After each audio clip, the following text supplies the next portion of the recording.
Üks võimalus, kuidas ennast pildis hoida ning valijate silmis usaldust ja poolehoitu saada, on läbi vastandumise.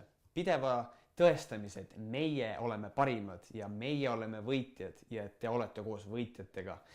Kuigi meediast vaatavad vastu pealkirjad ja tsitaadid, mida üks poliitik arvab teisest või mida ta kolmandaga teha ähvardab, siis tegelikkuses võivad need samad inimesed omavahel väga hästi läbi saada.